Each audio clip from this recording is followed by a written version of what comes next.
అత్తమ్మా, నేను చెప్పేది నిజం. నేను బయటికి వెళ్ళడానికి కూడా బాధపడను. కానీ ఒక నిందని మోసుకుంటూ వెళ్ళలేను. నేను తప్పు చేయలేదని నిరూపించుకోవడానికి ఆ సీతాదేవిలాగా అగ్నిలోకి దూకలేను. ఈ కథలు చెప్పింది చాలు. ముందు బయటికి నడు. అమ్మా శశి, ఆగమ్మా. రామొచ్చేదాకా ఆగమ్మా. వాడితో మాట్లాడి. ఎవరితోనూ మాట్లాడాల్సిన అవసరం లేదు. ఎప్పుడైతే ఈవిడ గారు దారి తప్పారో అప్పుడే ఆ పెద్ద మనిషి కూడా మాట్లాడే అర్హత కోల్పోయాడు. ఈ విషయంలో ఎవ్వరూ మాట్లాడడానికి వీల్లేదు. శశి, నువ్వు తీసుకెళ్ళు. నా మాట నమ్మండి. అమ్మా,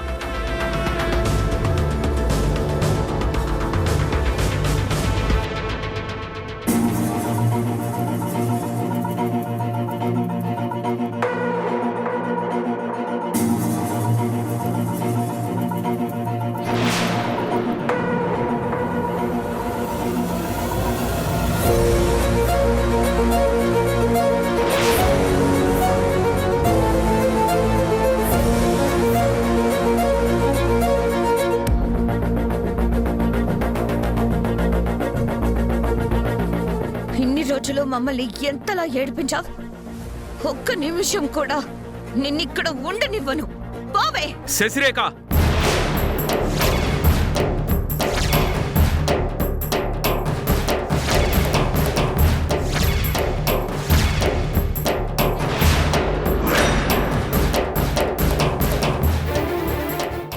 ఏం చేస్తున్నావు? సీతని ఎందుకు నెట్టేస్తున్నావు?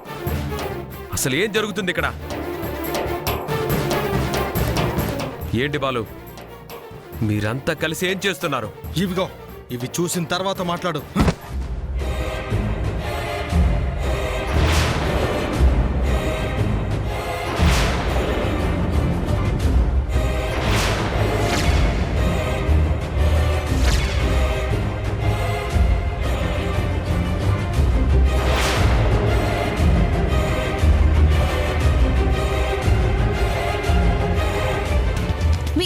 ఊరికే ఏడిపించి బయటికి నెడుతున్నాను అనుకున్నావేమో.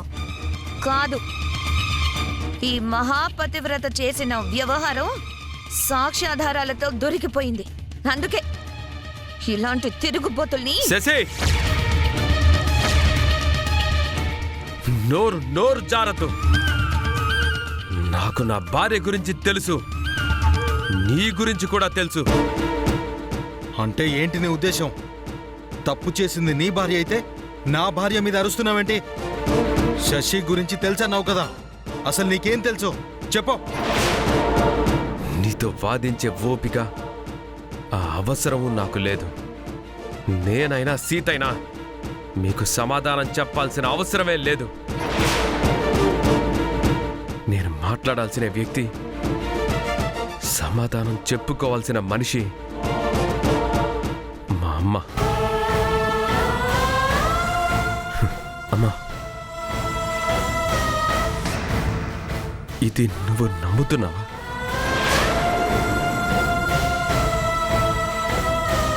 చెప్పమ్మా, ఇది నువ్వు నమ్ముతున్నావా? సీత ఇలాంటి పని చేసిందంటే నువ్వు నమ్ముతున్నావా అమ్మా? ఎవరో వచ్చి చెప్తే నమ్మేవాళ్ళం కాదురా. కానీ అమూల్య తనే స్వయంగా చూశానని చెప్పింది.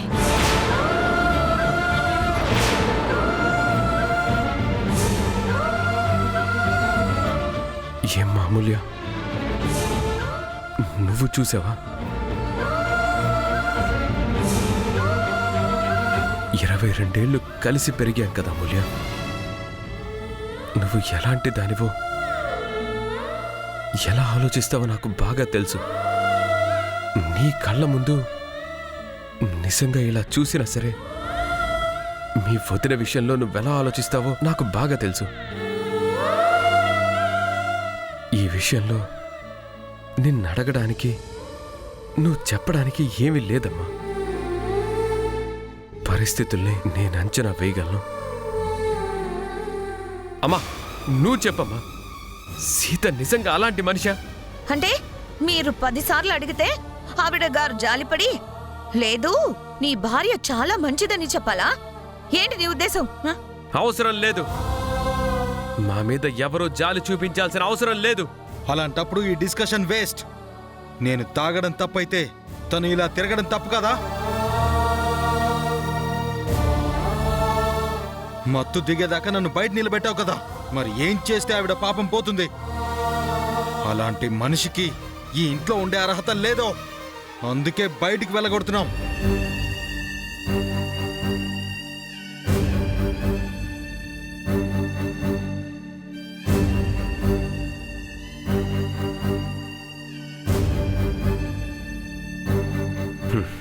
ఇంత జరిగిన తర్వాత మాకేం ఇక్కడ ఉండాలని లేదు, ఉండాల్సిన అవసరం కూడా లేదు.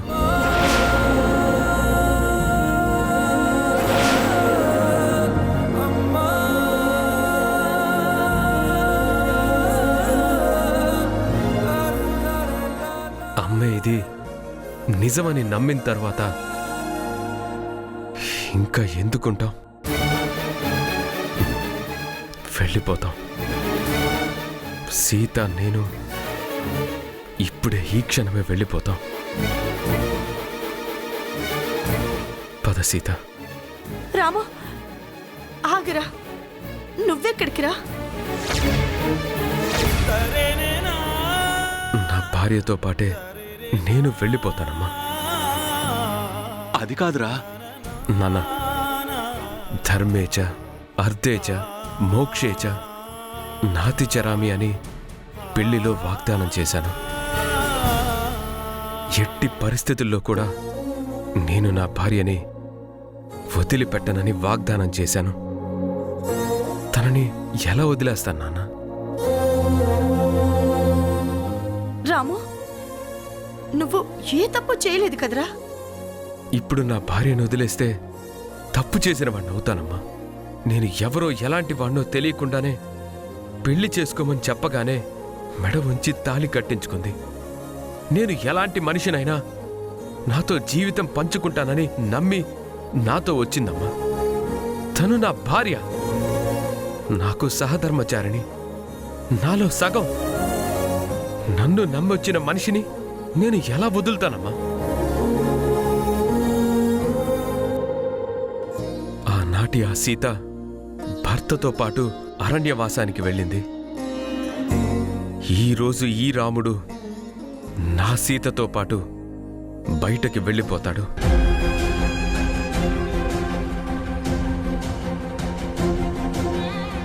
హా, ఇంకా నయం, ఆ సీతలాగా నిప్పులో దూకుతాను అనలేదు. ఏ తప్పు చేయలేదని నిరూపించడానికి ఆ సీతమ్మ నిప్పుల్లో దూకి పునీతయింది. ఈరోజు నిప్పుల్లో దూకకుండానే నా సీత పునీతని నిరూపించగల సత్తా నాకుంది. కానీ నేను నిజాలు నిరూపిస్తే ఇక్కడ ఎవరు నిప్పుల్లో దూకి కాలిపోతారో అన్న భయంతోనే నేను తల వంచుకొని వెళ్ళిపోతున్నాను.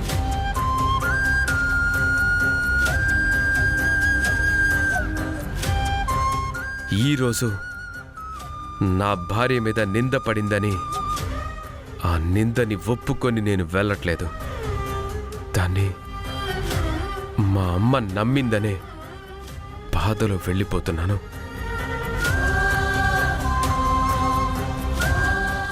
ఎవరో ఒక మాట అంటే ఆ రాముడు సీతని అడవులకి పంపించాడేమో కానీ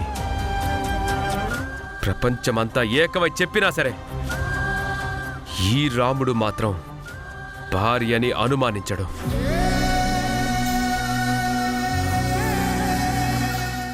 నా భార్యకు స్థానం లేని చోట నాకు ఇక్కడ ఉండే అర్హత లేదు. తనకు విలువ ఇవ్వని చోట నాకేం విలువ ఉంటుంది? 100 ఏళ్ల జీవితం కోసం మేమిద్దరం ఒక్కటయ్యాం. 100 ఏళ్ళు నిండే వరకు మేము కలిసే బ్రతుకుతాం. పద సీత.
ఇదంతా నా వల్లే జరిగింది.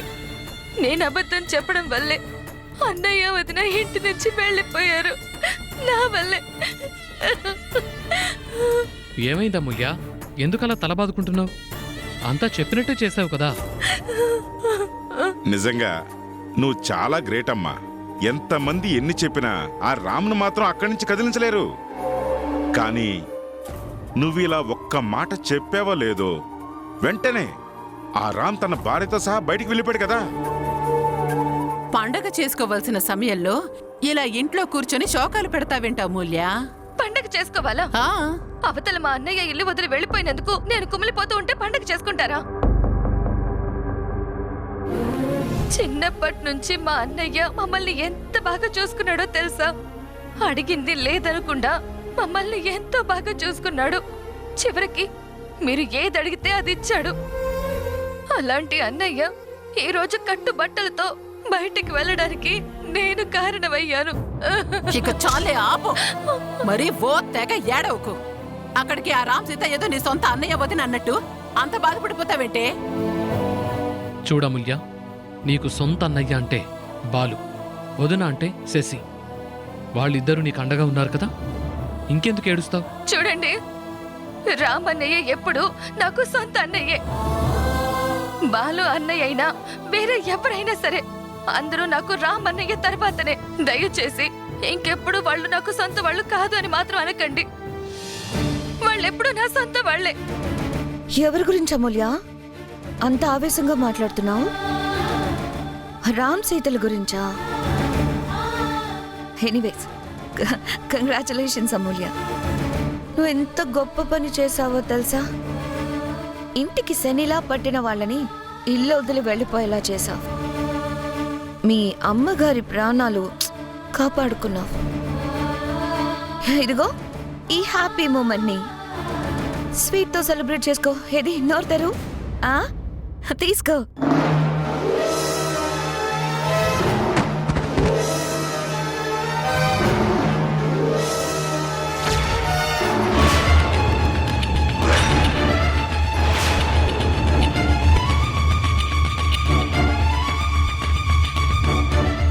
నిన్ను చందు,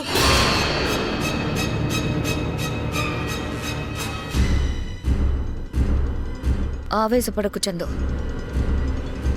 ఏదో కాస్త అలా బాధపడుతూ ఉంది. బాధపడి ఎంతైనా సొంత అన్న కాకపోయినా అంతకంటే ఎక్కువగానే చూసుకున్నాడు కదా, మరి ఆ బాధ ఉంటుంది. అసలు నువ్వు మనిషివేనా? ఎందుకు మా కుటుంబాన్ని ఇంతలా ఏడిపించుకు తింటున్నావు? అసలు మేము నీకేం ద్రోహం చేశాం? నీకు మా పెద్దల గురించి తెలుసా? మా కోసం, మా కుటుంబం కోసం ఎంత కష్టపడ్డాడో తెలుసా? నీ విషయంలో రామ్ గొప్పవాడేమో కానీ మా దృష్టిలో కాదు. మా అన్నయ్య నీకు ద్రోహం ఏం చేశాడు? ఎందుకు మా అందరి జీవితాలతో ఇలా ఆడుకుంటున్నావు? అమూల్య, ఇప్పుడు నువ్వు కేవలం నేను చెప్పిన దానికి తలాడించడం తప్ప ఇంకేం చేయడానికి వీల్లేదు. ఇది కేవలం స్టార్టింగ్ మాత్రమే. ఆ తర్వాత చెయ్యాల్సిందే చాలా ఉంటుంది. అంటే ఇంతటితో నీ కక్ష తీరలేదా వదినా? మా జీవితాలతో ఇంకా ఆడుకుంటావా? చివరికి మా కుటుంబాన్ని పూర్తిగా నాశనం చేసేదాకా వదిలిపెట్టవా? ఏదైనా తగలపెట్టడం అంటూ మొదలు పెడితే పూర్తిగా బూడిదయ్యేంత వరకు అదలా తగలబడుతూనే ఉంటుంది. దాన్ని ఆపడం ఎవరి తరం కాదు. ఈరోజు నువ్వు చేసిన పని మాత్రం చాలా అద్భుతం అమూల్య. దానికి నిన్ను అప్రిషియేట్ చేస్తున్నాను.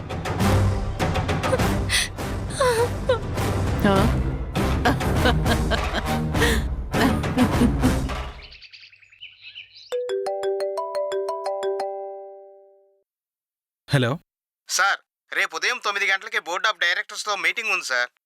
రేపు జానకి ప్రణయన్ సీరియల్ వాళ్ళు సీతారామ కళ్యాణం చేస్తున్నారు. వాళ్ళ నుండి మనకు కూడా ఆహ్వానం అందింది. కాబట్టి రేపు మనం ఆ కళ్యాణానికి వెళ్తున్నాం. Okay sir. రేపు మీటింగ్ క్యాన్సిల్ చేయండి. మళ్ళీ ఎప్పుడో నేను చెప్తాను. అలాగే సార్.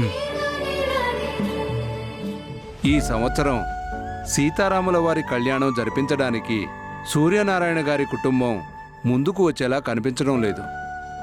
మరి ఆ కుటుంబం లేకుండా శ్రీరామనవమి జరిపించడం అనేది జరగని పని. సూర్యనారాయణ గారి కుటుంబం వల్లనే 2 ఊర్లుగా విడిపోయిన సీతాపురం, రామాపురం ఎన్నో సంవత్సరాల తర్వాత సీతారామపురంగా కలిసిపోయాయి. ఎన్నో ఏళ్ళు పూజలకు కూడా నోచుకొని ఆ సీతారామస్వామి గుడి పునరుద్ధరణ జరిగిందంటే ఆ కుటుంబం వల్లే. పైగా ఆ గుడికి తరతరాలుగా ధర్మకర్తలుగా వాళ్లే ఉంటున్నారు. మరి వాళ్ళు లేకుండా ఈ కళ్యాణం ఎలా జరిపిస్తాం? 2 ఊళ్లను ఒకటి చేసిన ఆ కుటుంబం ఈరోజు ఒక్కటిగా ఉండలేక విడిపోయారు. పెద్ద కొడుకు రామ్ భార్యను తీసుకొని బయటికి వెళ్ళిపోయాడు. చిన్న కొడుకేమో ఇంటికి దూరం అయ్యాడు. ఇన్ని సమస్యల మధ్య వాళ్ళు వచ్చి ఈ స్వామివారి కళ్యాణం జరిపించగలుగుతారా అని. ప్రతిసారి వాళ్ళే జరిపించాలంటే ఎలా అండి? గుడి మనందరిది. రాముల వారి కళ్యాణం జరిపించడం మనందరి బాధ్యత. మనమే తలా కాస్త డబ్బులు వేసుకొని రాముల వారి కళ్యాణం జరిపిద్దాం. డబ్బులంటే మనందరం వేసుకుంటాం గాని పీటల మీద కూర్చోవలసింది ఆ సూర్యనారాయణ గారి కుటుంబ సభ్యులే. మరి వాళ్ళు ఎవరూ రాకుండా ఎలా ఈ కార్యక్రమం జరుగుతుంది? అదిగో మాటల్లోనే ఆ ఇంటి పెద్ద కొడుకు పెద్ద కోడలు సీతారాములాగా నడుచుకుంటూ వస్తున్నారు. అయ్యా రాంబాబు గారు, అయ్యా రాంబాబు గారు, రాముబాబు గారు, నమస్కారం అండి. నమస్కారం. ఒక్కసారి ఇలా రండి. బాగున్నారా అందరూ? బాగున్నాం బాబు. అందరం బాగానే ఉన్నాం బాబు. శ్రీరామనవమికి ఆ సీతారాముల వారి కళ్యాణం జరిపిస్తే మన ఊళ్ళో వాళ్ళందరూ సంతోషంగా ఉంటారు బాబు. శ్రీరామనవమి రోజు మీ కుటుంబం వచ్చి పీటల మీద కూర్చొని ఆ రాముల వారి కళ్యాణం జరిపించడం మనకు ఎప్పటినుంచో వస్తున్న ఒక మంచి సాంప్రదాయం. ఇప్పటి వరకు మీ తాతయ్య గారి దగ్గర నుంచి ఎలాంటి స్పందన రాలేదు. మేమే వెళ్ళి ఆయన్ని అందరం కలిసి అడుగుదాం అనుకుంటున్నాం. ఈలోపు మీరే కనిపించారు. మరి ఈ సంవత్సరం కళ్యాణం గురించి మీరు ఒక్కసారి మాట్లాడితే బాగుంటుంది బాబు. లేదండి, మా ఇంటి పరిస్థితులు అంతలా బాగోలేవు. ఈ సంవత్సరం వేరే ఎవరినైనా పీటల మీద కూర్చోబెట్టి కళ్యాణం జరిపించండి. అదెలా కుదురుతుంది బాబు? ఆలయానికి వంశపారపర్యంగా ధర్మకర్తలు మీరు. ఈ ఊరు సుభిక్షంగా ఉంది అంటే దాని కారణం మీ కుటుంబం. ఎప్పుడో మూతబడిపోయిన ఆ సీతారామస్వామి ఆలయానికి మళ్ళీ మీ పెళ్లితోనే పూర్వ వైభవం వచ్చింది. అలాంటిది మీరు లేకుండా వేరే ఎవరినో కూర్చోబెట్టి ఈ కళ్యాణం జరిపించలేం బాబు. మీకు తెలిసే ఉంటుంది, నేను ఆ ఇంటి బిడ్డని కాను. అలా అనకండి బాబు. ఈ ఊరు అందరి దృష్టిలో సూర్యనారాయణ గారి కుటుంబంలో పెద్ద మనవడంటే అది మీరే బాబు. ఆ ఇంటి పెద్ద మనవడు మీరే కాబట్టి ఆ రోజు మీరు నిర్ణయం తీసుకొని ఈ సీతమ్మ మెళ్ళలో తాళి కట్టారు. అందుకే ఈ 2 ఊళ్ళు ఒకటి కాగలిగాయి. కాబట్టి మీ భార్యాభర్తలు ఇద్దరొచ్చి పీటల మీద కూర్చొని ఆ సీతారామస్వామి కళ్యాణం జరిపించాలి బాబు. అది కాదండి. అమ్మా సీతమ్మ, నువ్వు ఈ ఊరి బిడ్డవే కదా, నీకిక్కడ పరిస్థితులు బాగా తెలుసు. ఎన్నో ఏళ్ల తర్వాత ఆ సీతారామస్వామి దీవెనలు మన ఊరికి దక్కాయి. శ్రీరామనవమికి స్వామివారి కళ్యాణం జరిపించకపోతే ఊరికే అరిష్టం జరుగుతుంది తల్లి. నువ్వైనా మీ వారికి చెప్పమ్మా. మీ ఇద్దరూ కలిసి దంపతులుగా వచ్చి కళ్యాణం జరిపించాలి.